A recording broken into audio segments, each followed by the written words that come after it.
Jim, is that all staff? Yes, yes, that's all stuff. Yeah. Okay.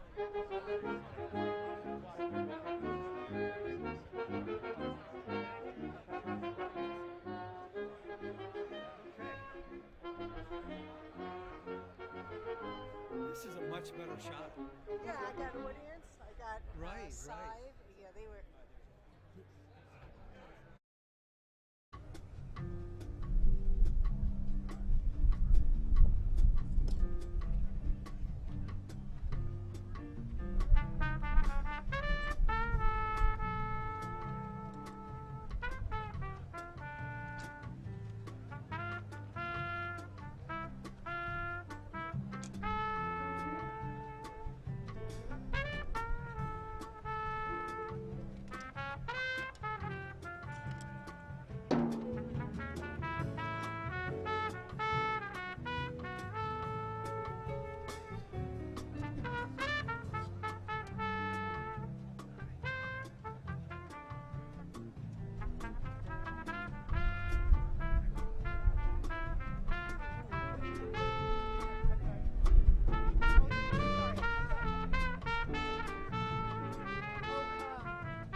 Getting a pre-reasonable court is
Me too.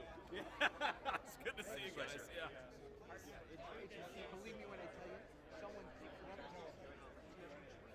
First of all, I barely ever used it. And obviously I didn't know what I saw. I was like, huh? In any event, we erased it and that's it. What you do about it?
Ladies and gentlemen, the President of the United States.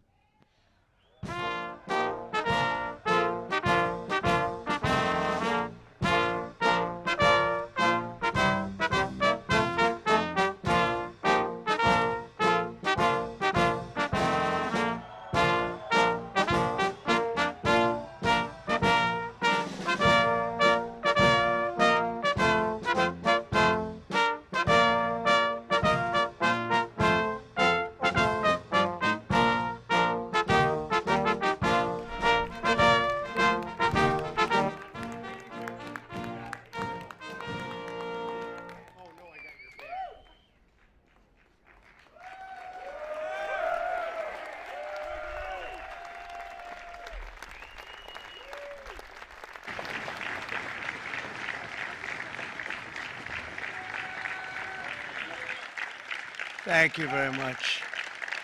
Thank you. Nice crowd. What a good-looking group of people. Well, we have some very, very good news today, and a lot of good things are happening for our country. Please sit down. My fellow Americans, this is Liberation Day. Waiting for a long time. April 2nd, 2025 will forever be remembered as the day American industry was reborn, the day America's destiny was reclaimed, and the day that we began to make America wealthy again. We're going to make it wealthy, good and wealthy. For decades, our country has been looted, pillaged, raped, and plundered by nations near and far, both friend and foe alike. American steel workers, auto workers, farmers, and skilled craftsmen, we have a lot of them here with us today. They really suffered gravely. They watched in anguish as foreign leaders have stolen our jobs, foreign cheaters have ransacked our factories, and foreign scavengers have torn apart our once beautiful American dream. We had an American dream that you don't hear so much about. You did 4 years ago, and you are now, but you don't too often, and for many years and decades even, you didn't hear too much about. Our country and its taxpayers have been ripped off for more than 50 years, but it is not going to happen anymore. It's not going to happen. In a few moments, I will sign a historic executive order instituting reciprocal tariffs on countries throughout the world. Reciprocal, that means they do it to us and we do it to them. Very simple. Can't get any simpler than that. This is one of the most important days, in my opinion, in American history. It's our declaration of economic independence. For years, hardworking American citizens were forced to sit on the sidelines as other nations got rich and powerful, much of it at our expense. But now it's our turn to prosper, and in so doing, use trillions and trillions of dollars to reduce our taxes and pay down our national debt, and it'll all happen very quickly. With today's action, we are finally going to be able to make America great again, greater than ever before.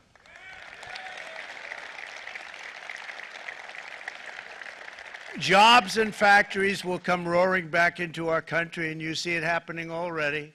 We will supercharge our domestic industrial base. We will pry open foreign markets and break down foreign trade barriers. And ultimately, more production at home will mean stronger competition and lower prices for consumers.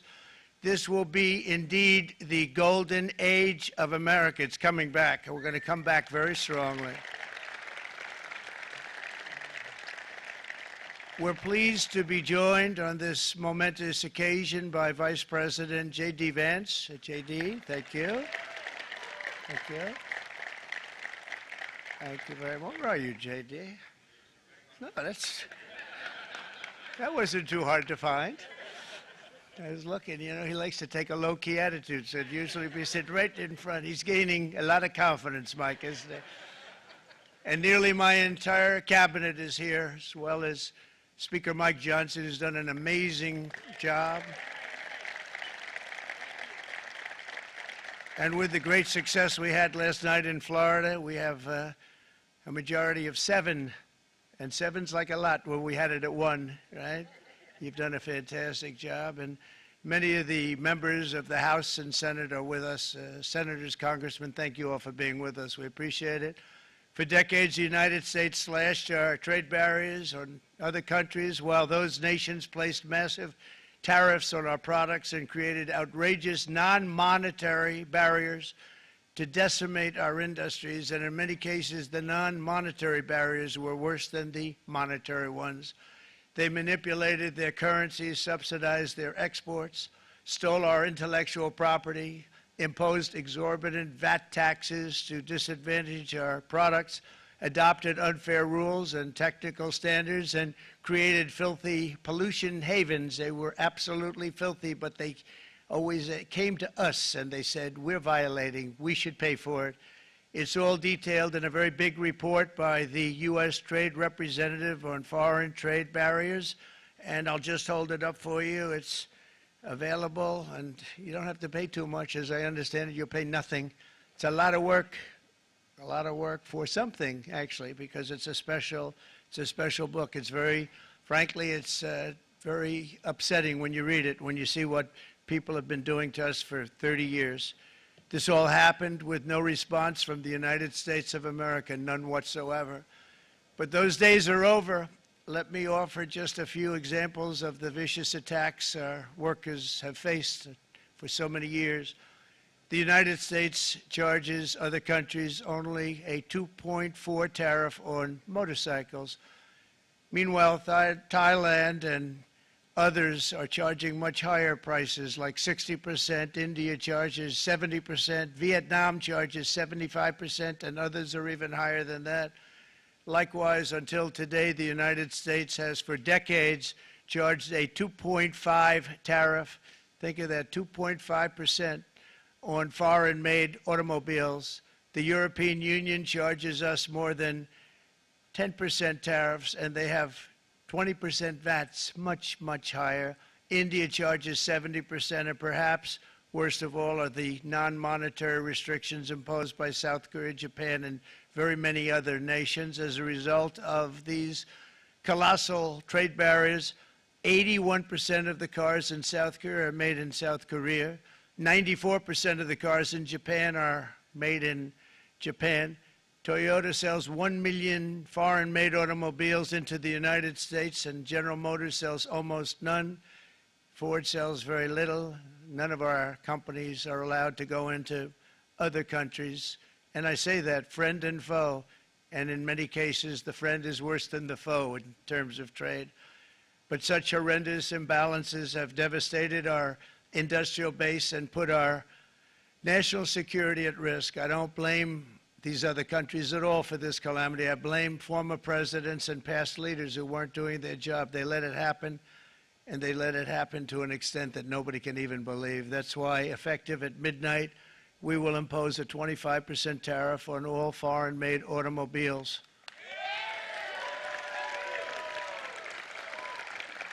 Thank you. Brian, I'd like to have you come up here for a second, okay? I just see him sitting. He's been a fan of ours, and he understands this business a lot better than the economists, a lot better than anybody. Brian, say a few words, please, would you? Thank you, Mr. Thank you. It's a great honor to have you. Thanks. Thank you, Mr. President. I grew up just north of Detroit, Michigan, in Macomb County, known as the home of the Reagan Democrats. My first vote for president was for Ronald Reagan. I thought that was going to be the best president I ever saw in my lifetime until Donald J. Trump came along. I have watched my entire life, I have watched plant after plant after plant in Detroit and in the metro Detroit area close. There are now plants sitting idle. There are now plants that are underutilized, and Donald Trump's policies are going to bring product back into those underutilized plants. There's going to be new investment. There's going to be new plants built. And the UAW members, and I brought 20 of them with me, they're sitting right over here. We support Donald Trump's policies on tariffs 100%. So, Mr. President, we can't thank you enough. And in 6 months or a year, we're going to begin to see the benefits. I can't wait to see what's happening 3 or 4 years down the road. Thank you, Mr. President. Thank you so much. Thank you. What a great guy. He got it right from the beginning. He got it before almost anybody else. This group over there, they got it too. And, you know, we won the state of Michigan. We won almost all of them. But we won Michigan by a lot, and I want to just thank you all. The auto workers were fantastic. The Teamsters were fantastic. Everyone was pretty good, I will tell you. Thank you very much. I appreciate it. You're going to be very happy very soon, and you probably see what's happening with all of the, not only car companies, but car companies in particular. You see it with all of the ones they're moving, they're announcing day in, day out. You're seeing it. Nobody's ever seen anything like that. With today's actions, we're also standing up for our great farmers and ranchers who are brutalized by nations all over the world. Brutalized. Canada, by the way, imposes a 250 to 300% tariff on many of our dairy products. They do the first can of milk. They do the first little carton of milk at a very low price, but after that it gets bad, and then it gets up to 275, 300%. So when they're figuring what's Canada charging, they say, oh, about 2%, 3%. But take a look at what happens down the road. When you look a little bit, it's not a pretty picture, and we don't like it, and it's not fair. It's not fair to our farmers. It's not fair to our country. And with countries like Canada, you know, we subsidize a lot of countries and keep them going and keep them in business. In the case of Mexico, it's $300 billion a year. In the case of Canada, it's close to $200 billion a year.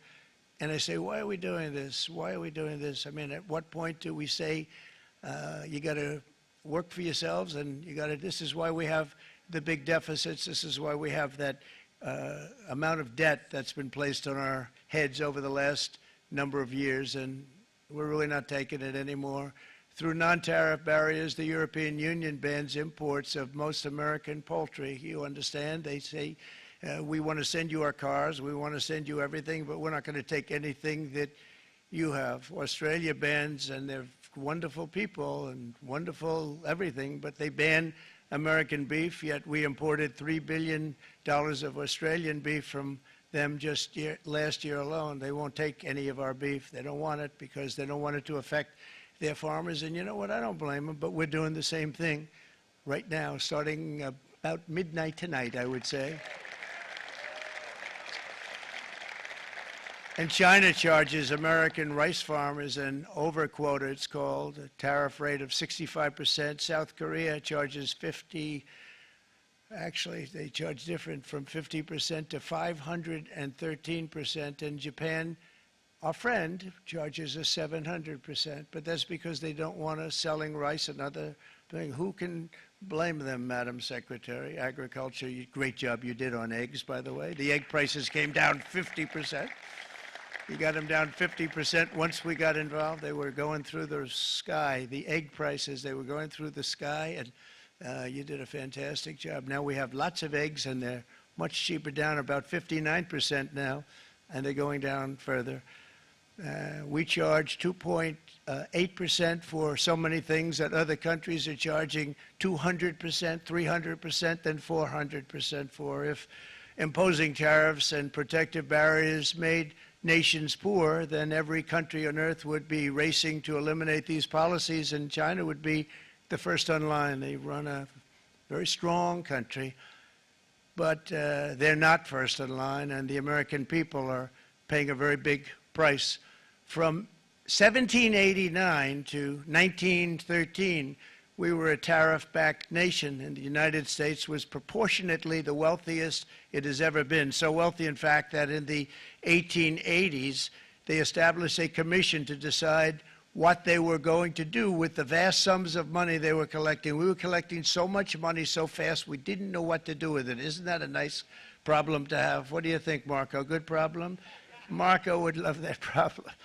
But we don't have that problem anymore, but we're not going to have it very much longer, I will tell you. But they collected so much money, they actually formed a commission to determine what they were going to do with the money, who they were going to give it to, and how much. Then in 1913, for reasons unknown to mankind, they established the income tax so that citizens, rather than foreign countries, would start paying the money necessary to run our government.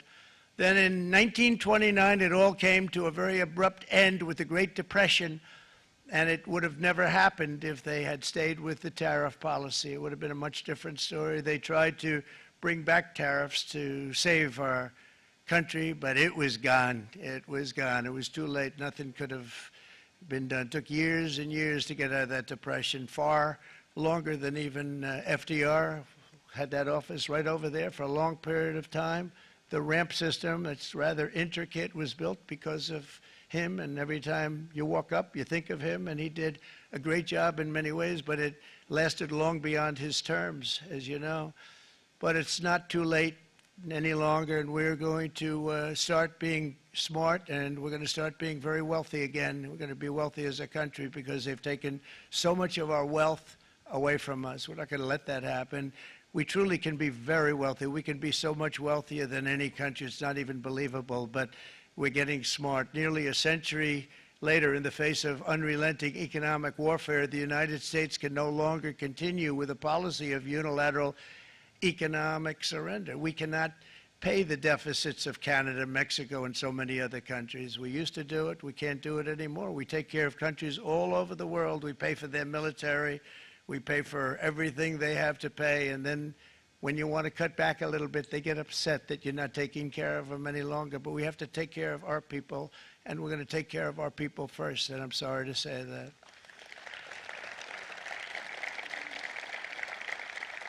And today we're standing up for the American worker, and we are finally putting America first.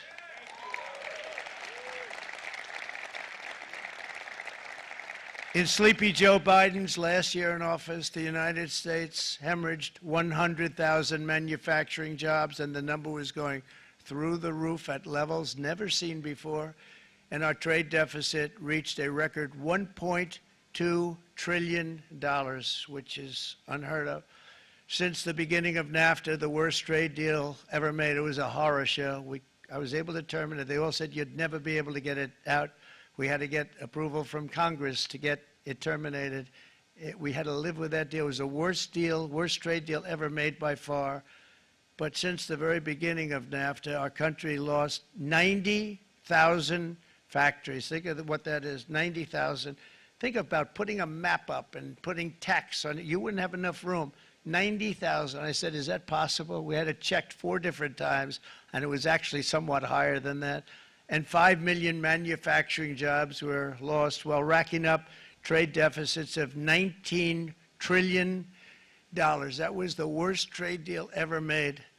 As a result of these gigantic losses, foreign nations now own $26 trillion more of American assets than think of this, than the Americans own of their own foreign assets or other foreign assets. The United States can no longer produce enough antibiotics to treat our sick. We have a tremendous problem. We have to go to foreign countries to treat our sick. If anything ever happened from a war standpoint, we wouldn't be able to do it. We import virtually all of our computers, phones, televisions, and electronics. We used to dominate the field, and now we import it all from different countries. A single shipyard in China now produces more ships every year than all of the American shipyards combined. Think of that. And it was a business that we used to dominate. We used to dominate it totally. In short, chronic trade deficits are no longer merely an economic problem. They're a national emergency that threatens our security and our very way of life. It's a very great threat to our country. And for these reasons, starting tomorrow, the United States will implement reciprocal tariffs on other nations.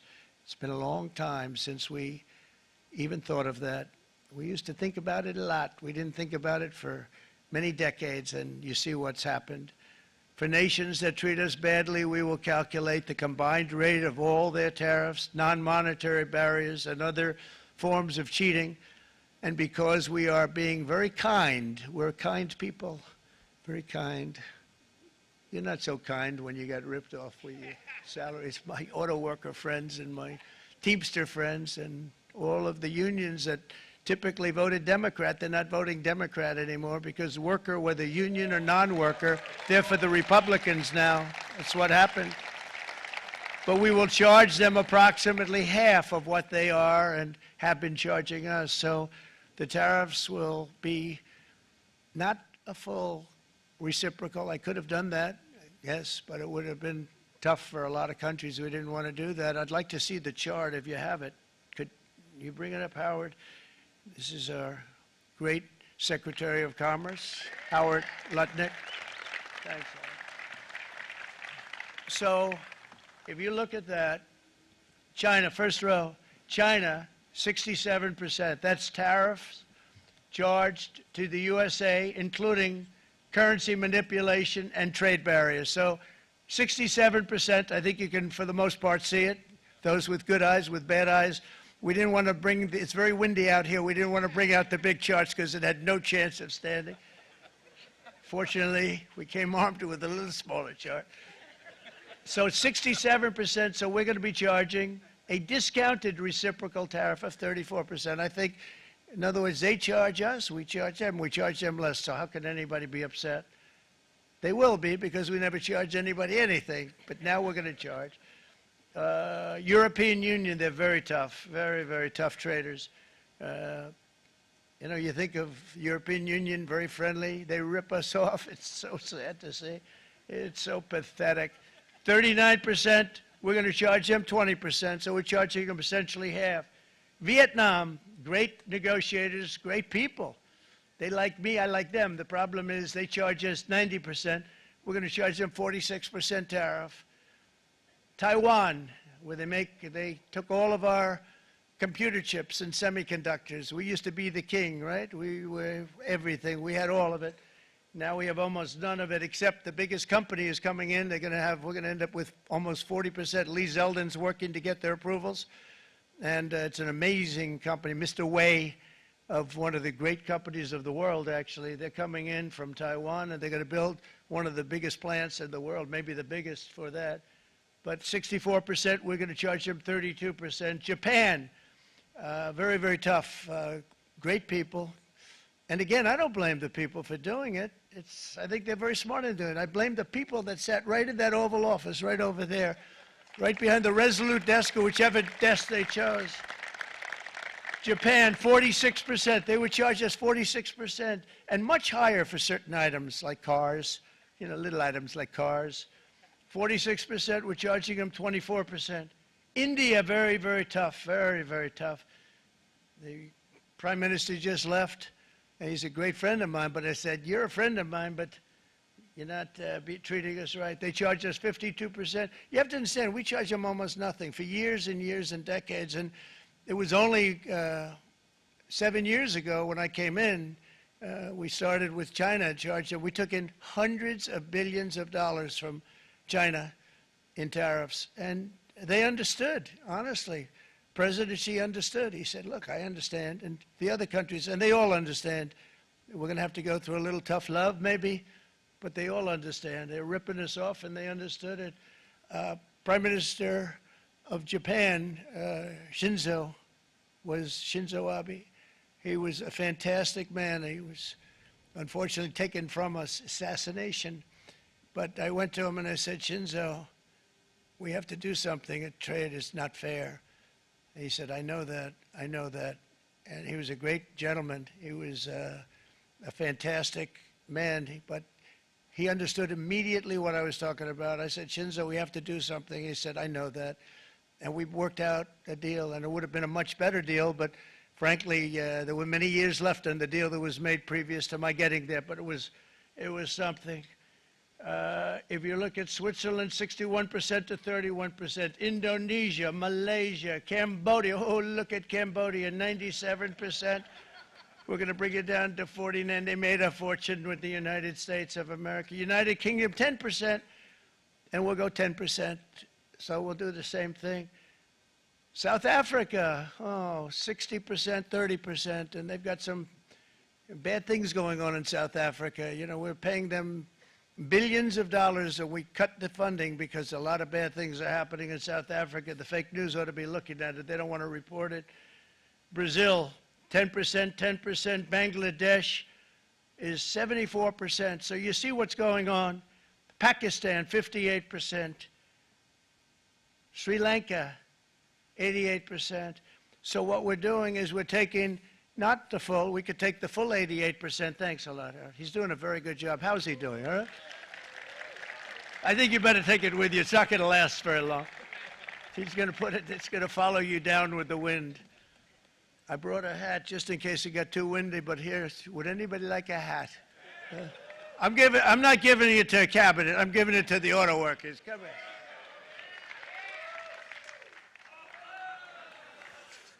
Thank you, fellas. Get it. That's it. That's it. They deserve it more than our cabinet. Our cabinet has plenty of hats. But you see the numbers. The numbers are so disproportionate. They're so unfair. At the same time, we will establish a minimum baseline tariff of 10%. You notice that on the chart?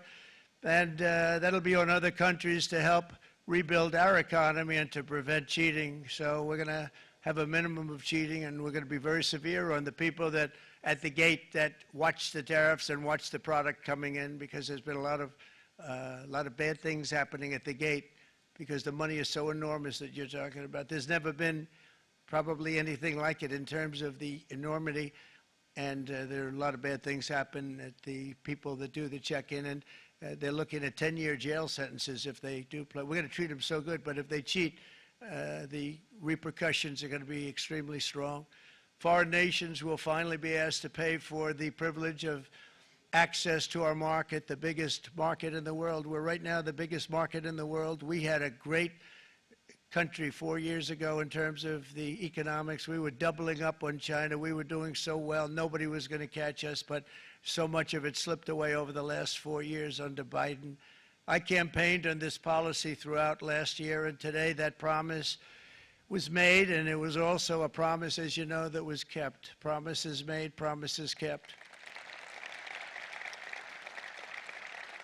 To any company that objects to our common sense reciprocal tariffs, again, reciprocal, back and forth, back and forth. And I call this kind reciprocal. This is not full reciprocal. This is kind reciprocal. But what we do is we cut it in half. We charge them. My answer is very simple if they complain. If you want your tariff rate to be zero, then you build your product right here in America, because there is no tariff if you build your plant, your product in America. And we've seen companies coming in like we've never seen before. Likewise to all of the foreign presidents, prime ministers, kings, queens, ambassadors, and everyone else who will soon be calling to ask for exemptions from these tariffs. I say, terminate your own tariffs, drop your barriers, don't manipulate your currencies. They manipulate their currencies like nobody can even believe, which is a bad, bad thing and very devastating to us.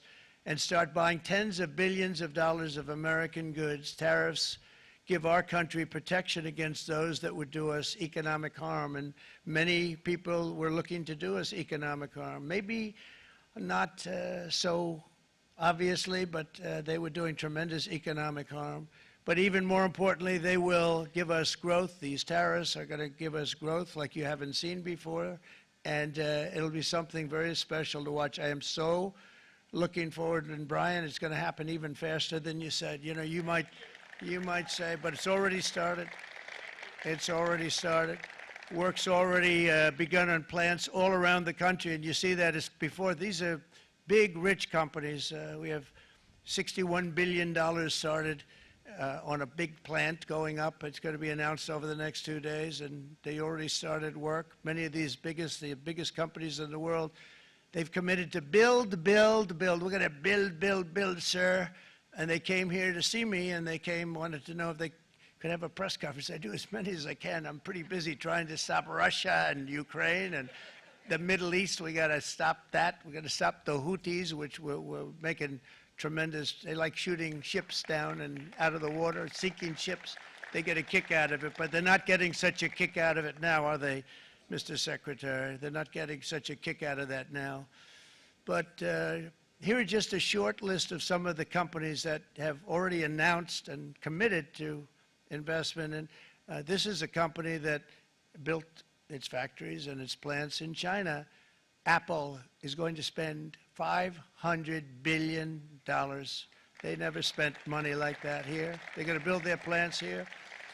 SoftBank, OpenAI, and Oracle, great companies, are investing $500 billion almost immediately. NVIDIA, a hot company, is investing hundreds of billions of dollars. They just announced. TSMC, the biggest, most important company in the world of chips from Taiwan, with no investment from us, is investing $200 billion. And they said the reason was, number one, the election of November 5th, and number two, the tariffs. They don't want to pay the tariffs, and the way they're not paying it is to build their plant here. So we're going to go from almost no percentage. We used to have 100% of the chip market. Now it's all in Taiwan. Almost all of it's in Taiwan. A couple of other countries, but mostly in Taiwan. And think of it. We had 100%. We lost it because of people in that office that didn't do their job. They allowed it to be stolen from us. Johnson & Johnson, great company, $55 billion. Eli Lilly, $27 billion.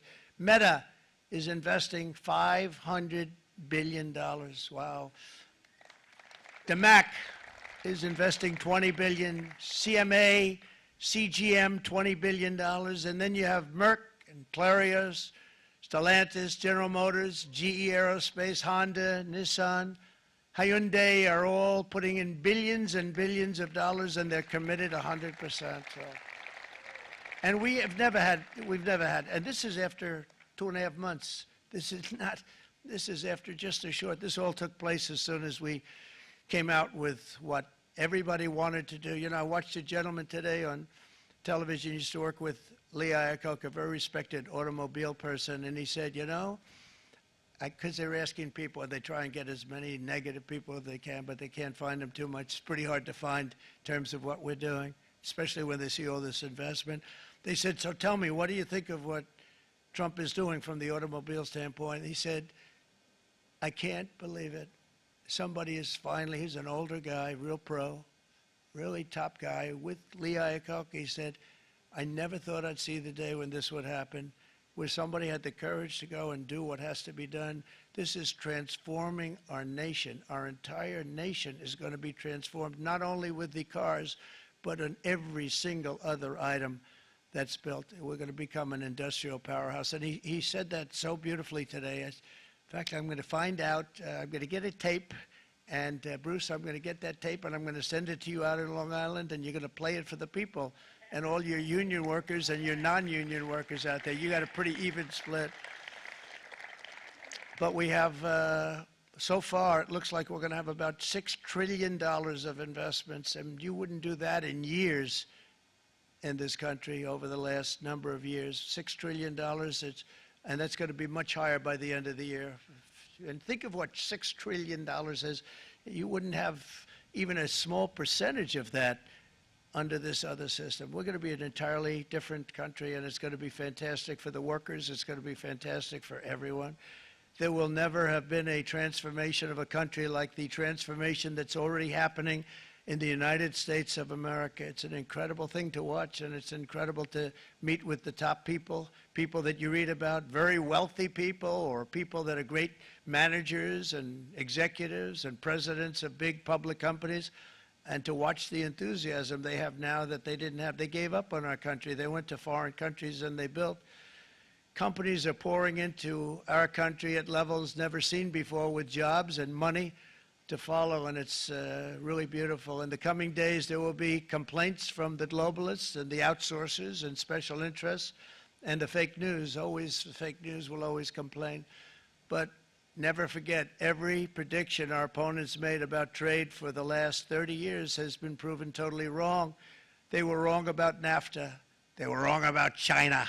They were wrong about the Trans-Pacific Partnership, which would have been a disaster if I didn't terminate it. If I didn't terminate that, United Auto Workers, you would have had no jobs in this country. You would have had no jobs. It was all going to other countries.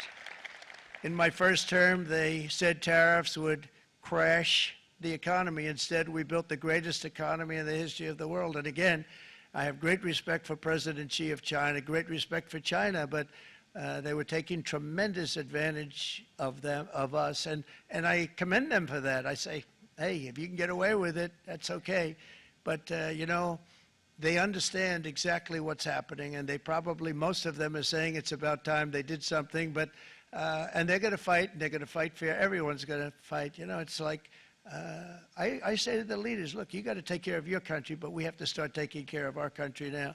We can't do what we've been doing for the last 50 years. From the day of my election, the stock market went up in my first term 88%, with NASDAQ going up 155%, more than any president has ever had in any term in office, by far.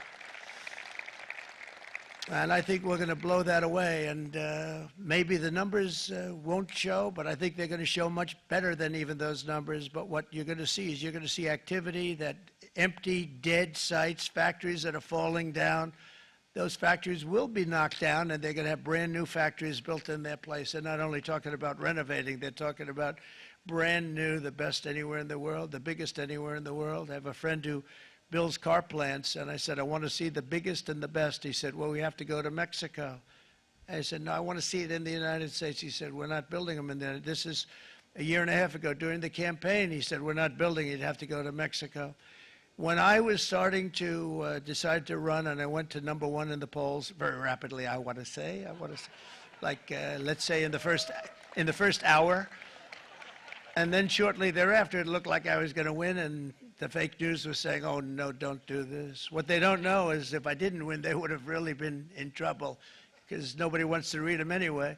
But I tell you what, when it looked like I was going to win, I announced that I was going to be doing exactly what we're talking about today. Great consistency, actually, because I've been talking about it for 40 years, but because I saw what was happening 40 years ago. If you look at my old speeches when I was young, very handsome, my old speeches, and that people would say I'd be on a television show, I'd be talking about how we were being ripped off by these countries. I mean, nothing changes very much. The only thing that changed were the countries, but nothing really changes. But it's why it's such an honor. It's such an honor to be finally able to do this.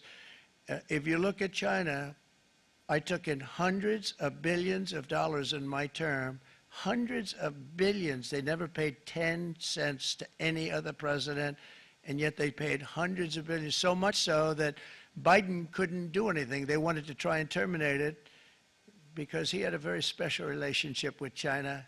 You know what the relationship was? He had a special relationship. But the numbers were so big, that they couldn't do it. So they did ease it up. They did things that they shouldn't have done. They made it a lot more comfortable for them, but they couldn't do it because the numbers were hundreds of billions of dollars, and I did that. And we were on our way to doing something like incredible. And then we had a very bad election happen, a very bad election. A lot of bad things happened. So when I said we got to do it again, I said we have to make it too big to rig. And we made it too big to rig, and we won in records, and it was a monumental win. And it was such an honor to see so many of you, like Brian and your friends, here with us to celebrate, and to more importantly celebrate what we're doing, because that wouldn't be a full celebration if we didn't do this, because this will be an entirely different country in a short period of time. It'll be something the whole world will be talking about it. The critics made the very tired predictions earlier this year, but in February, core inflation dropped to the lowest rate in 4 years, and the price of eggs, as you know, just in a month and a half, we were there for 4 weeks, and the first week I got blamed for eggs. I said, I just got here. They said eggs have gone up at like 250%, and you can't get eggs, and they were going crazy. And I said, I just got here. And then we got to work on eggs, and we got to work on everything. And our great Secretary of Agriculture, you did a fantastic job, Brooke Rollins. She did a fantastic job. And as I said before, the price of eggs dropped now 59%, and they're going down more, and the availability is fantastic. They were saying that for Easter, please don't use eggs. Could you use plastic eggs? I said, we don't want to do that. We want to, and you really came through. It's an amazing job. Thank you very much, Brooke. You did great. But likewise, an old-fashioned term that we use, groceries. I used it in the campaign. It's such an old-fashioned term, but a beautiful term, groceries. It sort of says a bag with different things in it. Groceries went through the roof. And I campaigned on that. I talked about the word groceries for a lot. And energy costs now are down, groceries are down, gasoline is way under $3, and people are beginning to be able to buy things and live again. We brought prices way down. We created 10,000 already in a few weeks, new manufacturing jobs, and it was that took place in 1 month, numbers that they haven't seen in a long time. We had virtually no inflation under my term. We had virtually no inflation for 4 years. But after transitioning over to Sleepy Joe, it went from almost non-existent to the highest in the history of our country. They had the highest inflation in the history of our country, brought up by energy and bad spending and bad policy, and a lot of bad things happened. How about allowing millions and millions and millions of people to pour into our country with open borders, where it's so sad to see even now. And I see our great secretary you have done. Stand up, please, Christy. Stand up. Christy Noem. And Tom Homan. These people are doing a great job, but gotten them out in records. We have problems with judges that don't want them to go out. They want Tren de Aragua, and they want MS-13, the most vicious gangs ever. Nobody's ever seen anything like it. Absolute killer gangs. They kill people. They don't even think about it. And we put them out, and we have judges now, radical left judges that they don't want them to go out. They want them to even be brought back. Let's bring them back. You've done a fantastic job, and please thank everybody. Homeland Security, thank everybody. Appreciate it. And we now have a border that's the best border that we've ever had, even better than it was my first term. My first term we did good, but this one we really specialized in. We've done really well. And we had records then. We had the best, safest border. 4 years ago, we had the best border there ever was. And now we have, you've actually matched it and done even better. And we're going to get it down the right way. And we want people, by the way, to come into our country, but we want to come in through a legal process. We want them to come in legally. We need more people. We need people to run these plants and to help the auto workers and the Teamsters and the non-union people and everybody else. But we need people and the farmers. And we're going to let people come in, but they want to come in. We want them to come in legally. They have to have the capability of loving our country, not people that hate our country. We don't want them in our country. And now we're going to pass the largest tax cuts in American history, and that's where we're relying on Mike and John Thune. And we will not cut Social Security, Medicare, or Medicaid benefits, and the Democrats will, because if they got in, the entire economy would collapse. This country was heading for a collapse under the people that you saw. They were horrible. I think one of the reasons people like the job, I have my highest approval ratings because I think they're comparing me to the worst administration in the history of our country, so I appreciate that at least. But Speaker of the House Mike Johnson and Senate Majority Leader, appreciate it, Mike. John Thune have been fantastic, by the way. But they've been working tirelessly on taking the next step to pass the plan for our one big, beautiful bill. I'd like to name it that if you can. One big, I made that statement about 6 months ago, and everybody calls it one big, beautiful bill. And it will be that. It'll have everything, the big tax cuts and every incentive there is. And it'll be fantastic. And by the way, for the cars, we're asking for an interest deduction on a loan. So if you build the car, only in America we do it, Brian. If the car's not built in America, you don't get the interest rate deduction. But if you build the car in America, if you buy a car, if it's built in America, then you get an interest rate deduction, tax deduction, and that's a big thing. It's going to be a big thing. I think that's going to pay for itself very quickly, that deduction. Never happened. We've never had anything like that before. Somebody said, where do you get the idea? Because it's so basic. You would think that would have happened a long time ago. It never did, and I'm very happy it didn't, because now I can say that was my idea. But we're going to get us closer to the debt extension. We have to get the debt extension passed, and I know you're going to be able to do that, Mike, and it's very important that you do that. And all of the other things that the Senate budget plan gives us, along with working, because I know they're working together, John and Mike, and the two bills are going very well together. We need to get our shared priorities done, including certain permanent tax cuts. We want the tax cuts to be permanent, spending cuts, energy and historic investments in defense, border, and so much more. We're covering everything. These will be phenomenal. There'll be no bill like this going to straighten. One bill is going to straighten out our country for many, many years to come. And we said, let's just do it and let's get it done. And some guys will love it and some guys will like it a little bit less because they're not getting what they were exactly looking for, but they're getting a lot. They'll never, if we get this done, it'll be the most incredible bill ever passed in the history of our Congress and Senate and congressmen, the senators and the congressmen, many of whom are here today, will be very proud of themselves. I really believe that it's going to set us on a whole new prosperous path. We're going to cut spending and right-size the budget back to where it should be. We're going to do that very strongly. Thank you, Rick. Thank you. John, thank you. Oh, look at all of our senators over there. Oh, boy, that's a nice group of people. But I won't like them so much if they don't get this bill done. That's a great group, and Congressman, thank you very much. I appreciate it. Tremendous people. The Senate plan is my complete and total support, and the House plan likewise is very similar. They're moving along pretty much at the same clip, and as soon as you're ready, you'll show it to me, and I'm sure it'll have my support, Mike.